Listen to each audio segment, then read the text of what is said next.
Chapter 19: Luther and the Rose. In the 14th century, that region of Europe we know today as Germany consisted of numerous independent principalities and city-states. By that time, several of those principalities had emerged as the primary centres of the Brotherhood activity in Europe, with most of that activity concentrated in the central German state of Hesse. In Germany and elsewhere, the Brotherhood and some of its most advanced initiates had become known by a Latin name as the Illuminati, which means illuminated or enlightened ones. As a footnote, this Illuminati should not be confused with another lesser Illuminati founded in the 18th century Bavaria by Adam Weishaupt. The true Illuminati and Weishaupt's Illuminati are two distinct organizations. Weishaupt's Bavarian Illuminati will be briefly discussed in an upcoming chapter, if I can read. One of the Illuminati's most important branches in Germany was the mystical Rosicrucian organization. Rosicrucianism was first introduced to Germany by the Emperor Charlemagne in the early 9th century AD. Germany's first official Rosicrucian lodge was established in the city of Worms in the German state of Hesse in the year 1100 AD. Rosicrucians achieved fame for their dedication to alchemy, their complex symbols, and their secret degrees of initiation. The links between the Illuminati and early Rosicrucians were quite intimate in that advancement through the Rosicrucian degrees often resulted in admittance to the Illuminati. A number of Rosicrucian histories mistakenly state that the Rosicrucians did not begin their existence until the year 1614, the year in which German Rosicrucians published a dramatic pamphlet in Hesse, announcing their presence and inviting people to join them. One reason this mistake is so commonly made, and why the Rosicrucian order has been so difficult to trace as one consecutive existence, is a policy the order adopted of engaging in 108-year cycles of activity and inactivity. According to the regulation, each major branch of the Rosicrucian order was required to establish an official date of its founding. From that date, each branch was to then compute successive 108-year periods. The first period would be a time of well-publicized outward activity, during which the branch's existence would be widely known to the public, and the branch would openly recruit new members. The next period was to consist of concealed, silent activity, in which there was to be no publicity and no one outside of the members' immediate families would be admitted to membership. Each Rosicrucian branch would then alternate between these two phases every 108 years. As Rosicrucian bodies switched back and forth between their outward and hidden phases, it seemed to observers that Rosicrucian orders were appearing and disappearing in history. According to Dr. Lewis of Amorc, AMORC, just why this new regulation was brought into effect is not known. The Illuminati and Rosicrucians were major powers behind a new wave of religious movements during the Plague Years. One of the earliest of those movements was a mystical religion known as the Friends of God. The Friends of God appeared in Germany in the same year that the Black Death first struck Europe. The Friends organization was founded by a banker named Ruhlmann Merswin, who had begun his financial career early in life and had made a sizable fortune from it. According to Merswin, in the year 1347, he was approached by a stranger claiming to be a friend of God. The identity of the mysterious stranger was never revealed by Merswin, leading to suspicion that Merswin had merely invented him. It appears, however, that Merswin's friend was quite real and quite influential, as evidenced by the sudden change in Merswin and by the considerable support that the Friends movement was able to so quickly gather. During one of their earliest encounters, Merswin's mysterious friend stated that he had many mystical revelations directly from God, and that Merswin had been chosen to disseminate those revelations to the rest of the world. Merswin was deeply impressed. After that meeting, he gave up his banking business, took leave of the world, and devoted himself and his personal fortune to spreading the new religion, which the mysterious stranger was bringing him. As it turns out, what the stranger caused Merswin to create was another branch of the Brotherhood network. The teachings of the Friends were deeply mystical and were divulged through a system of secret degrees and initiations. History records that illuminated mystics and other Illuminati were among Merswin's principal backers. The teachings of the Friends of God were not only mystical, they were also heavily apocalyptic. The Friends preached a powerful end-of-the-world message to gain converts.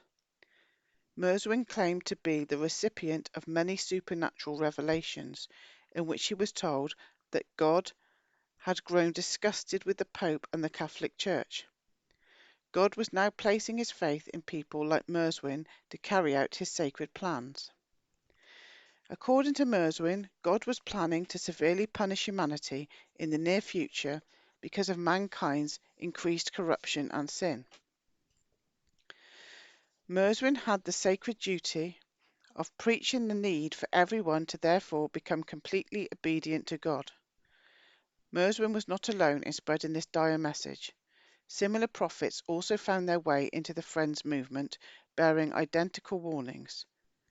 They all emphasized the need to unwaveringly obey God on the eve of the world's destruction. Merswin and his fellow doomsayers were certainly correct about one thing. The world was about to undergo a cataclysm. The Black Death was just getting started. The Friends of God attracted a large following in Europe. Adherents were taught a 9-step program to become utterly and unquestioningly obedient to God. They were made to believe that this regimen would save them from the plague and result in social devastation occurring around them. The first step of the program was a sincere confessional to restore health. A properly done confessional can have a highly beneficial effect on an individual, although a poorly done or unnecessary confessional can be damaging.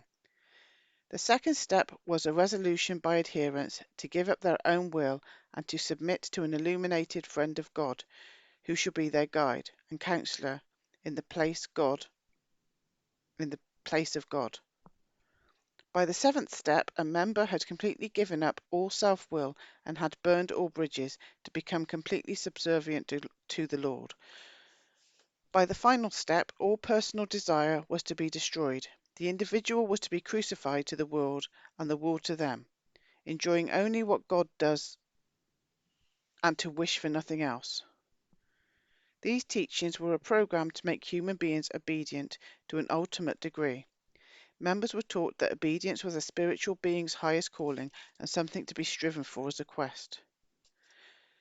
Merswin's conversation to his mysterious friend's religion was very damaging to Merswin, as it no doubt was to many others. Merswin soon began to suffer strong manic-depressive symptoms, the phenomenon of alternately being in a happy state and then inexplicably experiencing mental depression, back and forth. In Merswin, these symptoms became severe, and they were erroneously perceived by his followers as a sign of religious transformation. Many people today would recognize such symptoms as an indication that Merswin was connected to a repressive influence, in this case the corrupted Brotherhood and probably his mysterious friend. During his life in the Friends movement, Merswin continued to claim many mystical experiences, including joint revelations with his friend. In one of those revelations, Mersin was told to use his money to buy an island in Strasbourg for use as a friend's retreat. Strasbourg was Merswin's home city and is located by the southwestern French-German border. 5 years later, Merswin had another joint revelation in which he was told to turn the whole Friends operation over to an organisation called the Order of St. John, which governed the Friends movement thereafter. Footnote. Exactly what the Order of St. John was and where it came from is quite a mystery. It has been described in Albert Mackey's Encyclopedia of Freemasonry as a 17th century system of Freemasonry with a secret mission. Is the Order of St. John described by Mackey the same one which had taken over the Friends of God movement 3 centuries earlier in the 14th century? I do not know. The Friends of God religion was one of many mystical movements that proliferated during the plague years. Those movements were usually Christian in nature, but they advertised themselves as an alternative to the Catholic Church and attracted many disgruntled Catholics on that basis. This began to split apart the Christian world. Unfortunately, the split did not mean that Christians were returning to Jesus' maverick teachings. The new mystical religions only strengthened the emphasis on obedience and apocalypticism. This began to drive many people out of the religion altogether and helped lay the foundation for the radical materialism which began to arise out of Germany shortly after. The Friends of God and other mystical practices of the time became a juggernaut which brought about one of the greatest challenges ever faced by the Catholic Church, the Protestant Reformation of Martin Luther. Luther began his famous ecclesiastical rebellion in the early 1500s. By that time, the Catholic Church had fallen into the hands of Pope Leo X, son of Lorenzo de' Medici. Lorenzo de' Medici was the head of a wealthy international banking house in Florence, Italy. The Medici family had become involved with the papacy a generation earlier, when the Medicis financed an archbishop who later became the schismatic anti-pope, Pope John XXIII. When you look this up, you'll find somebody called that in the 60s. It's a different one. Look for anti-pope.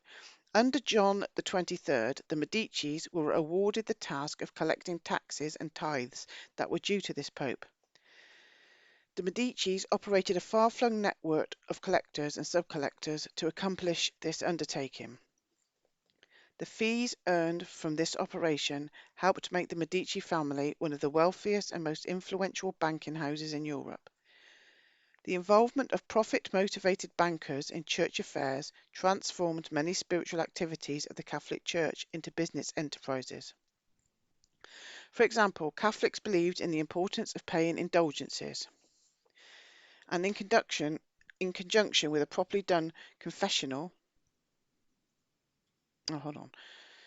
For example, Catholics believed in the importance of paying indulgences. An indulgence is money paid to compensate for sin. When paid in conjunction with a properly done confessional, monetary penance can often be effective in relieving guilt, especially if the money is used to assist the injured party. Most indulgences, however, went into church coffers. Medici collectors were more often concerned with how much money a person could pay than whether or not the penitent achieved any spiritual benefit from paying it. Understandably, many Catholics grumbled, and their discontent helped pave the way for Martin Luther. History books tell us that Martin Luther was a German Catholic priest and educator. He had begun his career as a monk in the Augustinian order and worked his way up to holding the chair of biblical study at the University of Wittenberg in the German state of Saxony. As a Catholic priest, Luther was subject to the strict regimen imposed upon all clergy of the Church. That included regular attendance at confessional. In Catholic confessional, a person tells a priest in confidence of wrongs that the confessor has committed. This is designed to help unburden a person spiritually. As already mentioned, a properly done confessional has a positive effect, and interestingly, it does appear to be necessary at some point for nearly everyone's spiritual advancement. But by Luther's day, however, confessionals were often done improperly or unnecessarily, so that people often felt little relief. Luther eventually found going to confessional difficult. He had already come to hate the angry, condemning God of the Catholic religion, and as a result, he began to lose his faith in the Catholic way to salvation. There was, however, another equally important reason why Luther was having difficulty in confessional. He had committed acts which he felt unable or unwilling to confess. Luther claims that he tried to purge himself of every conceivable sin, but some acts still eluded his memory when it came time to divulge them to his confessor. In part because of this, Luther did not feel himself advancing spiritually, and he despaired of ever achieving salvation. He felt compelled to seek another path to spiritual recovery that would not force him to endure the uncomfortable confessionals. Although Luther voiced many legitimate criticisms of the Catholic Church and claimed that he was trying to re-establish the primitive Christian Church of Jesus, Luther was, to an extent, a man driven by the demons of unconfessed wrongs. As a result, he helped create a new form of Christianity that only further departed from the true teachings of Jesus. Despite the East Roman corruption of Jesus' teachings and the brutal methods of the Inquisition, Catholicism during Luther's time still retained several important elements of Jesus' maverick lessons. For example, the Catholic Church continued to preach that salvation was up to the individual to achieve. It taught further the importance of doing good works. Okay, is a massive footnote. Good works are important to the extent that they improve a person's environment and bolster his level of ethics, which in turn helps provide a foundation for an individual's ultimate spiritual recovery. Unfortunately, the Catholic Church used good works as a scorecard. Catholics believed that a person's good works, merits, were added up like points by God, and once a person had accumulated enough merits in his or her treasury, the person was guaranteed salvation, provided that a few other requirements were also met. The Church taught that saints had a surplus of merits, and that the Pope could transfer merits from the saints' treasuries to other people whose treasuries were lacking. The lucky recipients were naturally expected to contribute money to the church for the favour. This is ridiculous, isn't it? Luther rightly rejected the notion of merits and treasures, and that became a major issue over which Luther was eventually excommunicated. Unfortunately, Luther did not restore an understanding of the true relationship of good works to salvation, but instead he wrongly eliminated the doing of good works altogether, even though it is one ingredient which can help lay the foundation for a person's spiritual recovery. So basically, for example, the Catholic Church continued to preach that salvation was up to the individual to achieve. It taught further the importance of doing good works, the need to confess sin when sin had been committed, and the importance of rectifying wrongs or compensating for them. The Catholic Church emphasized that man had the free will to either accept or reject salvation, that salvation could not be imposed upon anyone against his or her will, even by a monotheistic God, and that all people were endowed with the right to seek salvation. While Catholic teaching still had many serious flaws and lacked a true science of the Spirit, these ideas reflected some of the truth and decency which were at the heart of Jesus' message. Luther's key to reform would have been to reinforce the good tenets still alive in Catholicism, while eliminating the blatant commercialization and the East Roman changes to Christian doctrine. That was not the road Luther chose to take. He taught instead the false idea that a person has no personal control over his spiritual salvation. Luther convinced people that salvation is dependent entirely upon the grace of a monotheistic God. There is only one action an individual could take to obtain God's grace, said Luther, and that was to believe in Jesus as Saviour and to accept Christ's agony and crucifixion as penance for one's own sins. Luther's curious notion that Jesus' crucifixion can be the penance for other people's sin is partially based upon the concept of karma. Karma is the idea that all acts in this universe eventually come back at a person in the future. People frequently invoke the idea of karma when they ask, "What did I do to deserve this?" In modern science, karma has been expressed as, for every action there is an equal and opposite reaction. In monotheism, karma usually comes in the form of God's inevitable punishments for sin and rewards for good. On a personal level, the principle of karma seems to hold true in the sense that the world one creates, good or bad, through action or inaction, is ultimately the world that comes back to one. Poor ethics seem to boomerang in the form of spiritual degradation. A major benefit of a properly done confessional is that it actually seems to break the negative boomerang effect, and it will thereby help start the person back on the road to spiritual recovery. Because Lucifer's confessionals were unsatisfactory, he felt compelled to invent another way to escape the karma cycle enforced by the rewards and punishments of his monotheistic God.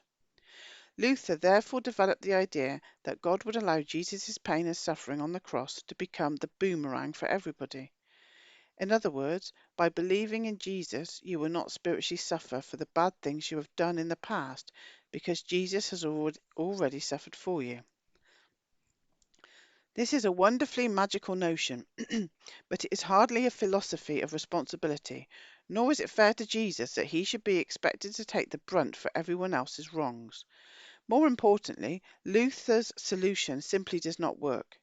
Many people do feel and act better after proclaiming Christ, because they have acknowledged their spiritual existences in a way that they had not done before, and they often begin more ethical behaviour as a result.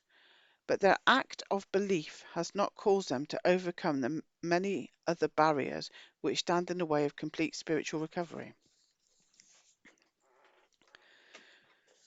Protestants continued to practice confessional, although it was no longer considered vital for achieving salvation. Practical knowledge of the Spirit was also largely ignored. Luther's method amounted to quickie salvation, a simple act of belief. Luther taught that salvation was guaranteed by God for as long as a person continued to adhere to a belief in Jesus as Saviour. Luther's ideas were clearly mystical. This is not surprising when we consider that Luther had been greatly influenced by some of the mystical religions which were so popular in his country. Luther's primary mentor in the Augustinian order, Johann von Staupitz, preached a theology containing many elements from the writings of the prominent German mystics Henrik Suso and Johann Tauler. Tauler was one of the most widely read mystics of the 14th century, and he was associated with the Friends of God movement. Luther became an avid reader of Tauler's work. Evidence of a more direct connection of Luther to the Brotherhood network is found in Luther's personal seal. Luther's seal consisted of his initials on either side of two Brotherhood symbols, the rose and the cross. The rose and cross are the chief symbols of the Rosicrucian order. The word Rosicrucian itself comes from the Latin words rose and crucius, cross. Both during his life and after, Luther counted among his supporters important individuals and families who were active in the Illuminati and in Rosicrucianism.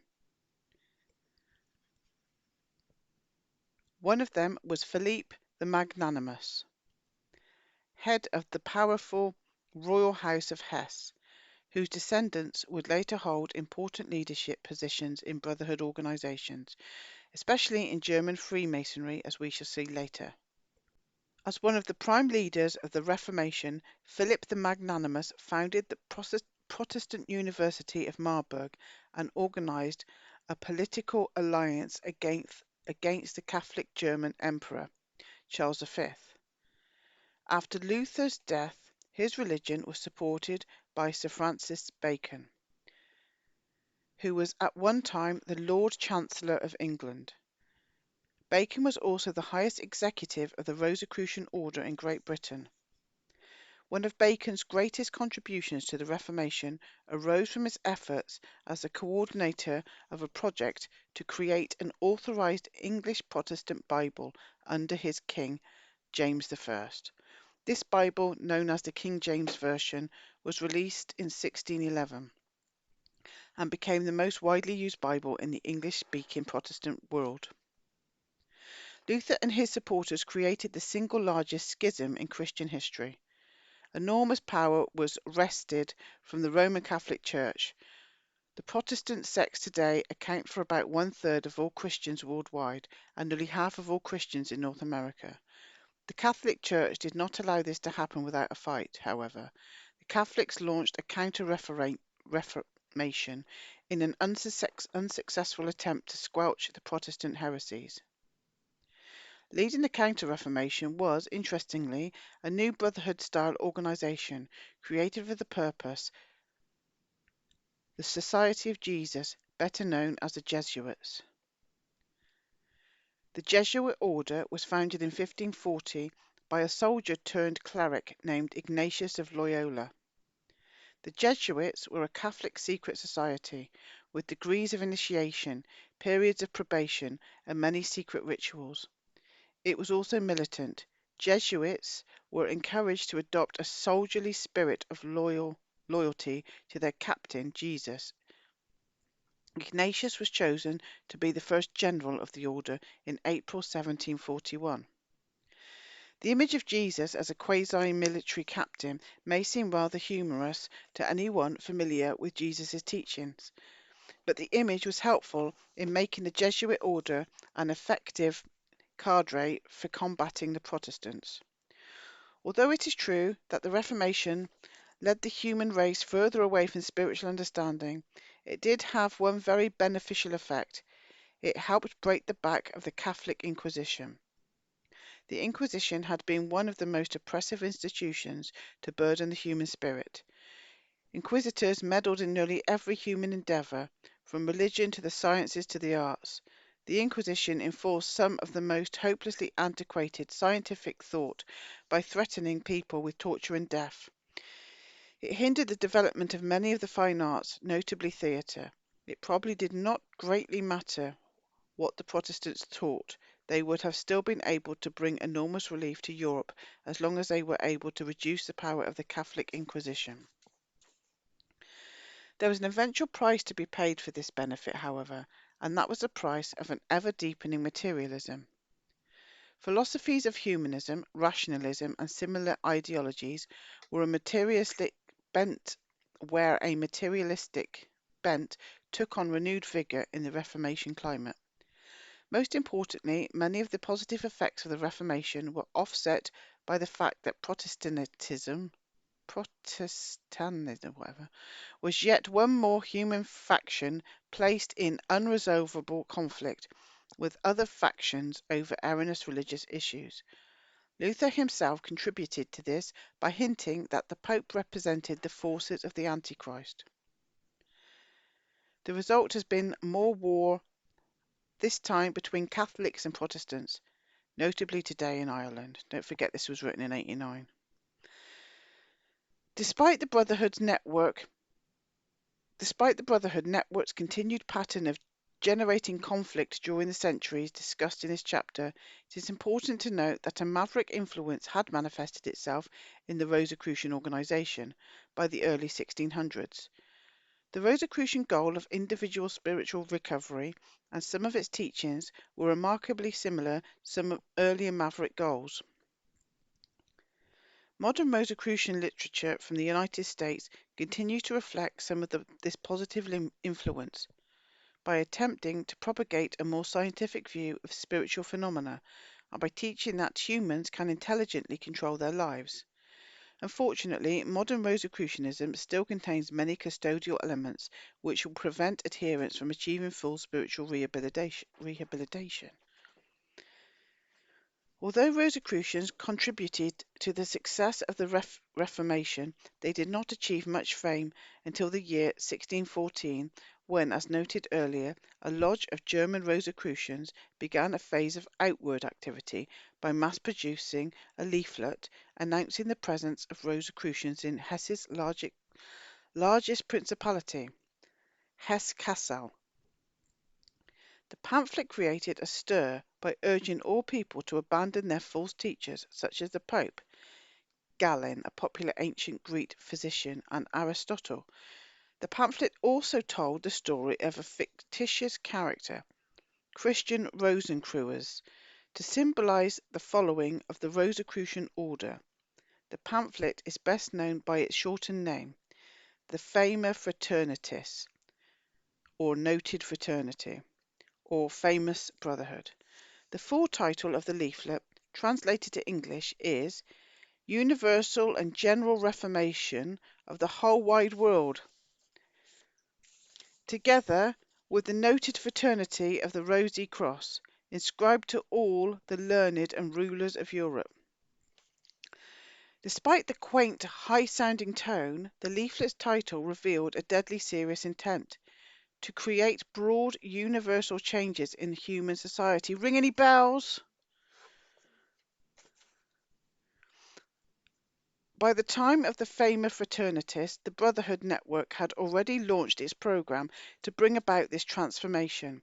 For the next several hundred years, the Brotherhood network supplied the world with leaders. I'm going to put a picture of the young global leaders. Well, also, Mr. Schwab. an old sort of place in Germany. Mr. Schwab's from an old place in Germany, Mark just said. Got very much Something going on here. with Well, we'll work it out in a minute. We're going to do some maths in a minute. For the next several hundred years, the Brotherhood network supplied the world with leaders who inspired and led violent revolutionary movements in all parts of the world in an effort to bring about a massive transmutation of human society. They succeeded, and we live today in the world they created. And we've got young global leaders today all over the world. Mark, so let's do some maths. 1614, they were outward. Add 108 onto that. 1714. Oh, it's going to take too long, isn't it? I need to figure out, are they innies or outies at the moment? seem to be quite outies, don't they? We'll do the maths, and by the time this is up, I will now put innie or outie. No, editing. Yeah. So they are currently hiding. So I did a bit of maths, and so 1614 they were out. In another 108 years was 1722, they were hiding. 1830 they were out. 1938 is when they went back into hiding again. So the next time they come out and are just obvious and open about it all is in 2046, which isn't long now, is it? So I thought that was interesting because obviously they're the 2021 2030 Great Reset agenda. And if you want to know about that, you won't do far wrong by looking at Sandy Adams's website. So I'm going to just get a little bit of Sandy Adams's website now. So Sandy Adams, SANDI Adams.net. I'll put it up. Make sure you're in a good place to listen to Sandy because she don't pull no punches. She's amazing. We went to see her live with Mark Windows and Piers Corbyn, and it's terrifying. But what they've got planned is terrifying. And Agenda 2130, well, we're coming up to 30. And if they're going to be on a big outie reveal, this Rosicrucian organisation in 2046, it kind of makes sense that we're starting to get the beginnings of the outward. Obviously, they're not even hiding in plain sight now, are they? They're just in plain sight. So we're starting to get the beginnings of that. But go and check out Sandy Adams. She's fan-bloody-tastic. And another thing, have a little look at the young global leaders because you might be surprised who's on there. For example, David Cameron in the UK, Justin Trudeau, Canada, Mark Zuckerberg, Leonardo DiCaprio. So yeah, there's loads of these young global leaders that are pulling the strings as they always were. Basically, there's nothing new under the sun, is there? And this book is highlighting that. Yeah, I'm just Chelsea Clinton. I've just got a list of them here. There's so many people. It's all over the world. Absolutely bloody ridiculous. These young global leaders. Putin was a young global leader. So don't have the wool pulled over your eyes by this left and right paradigm. Two wings on the same bird of prey, isn't it? And yeah, it's about time we stopped believing the nonsense. So the next chapter, chapter 20, is called A New Aristocracy, and I've already been through it and highlighted bits I need to get pictures for. So that's really interesting. And the next one is the 121 is really interesting. It's called Funny Money. So make sure you stay tuned in, as they say.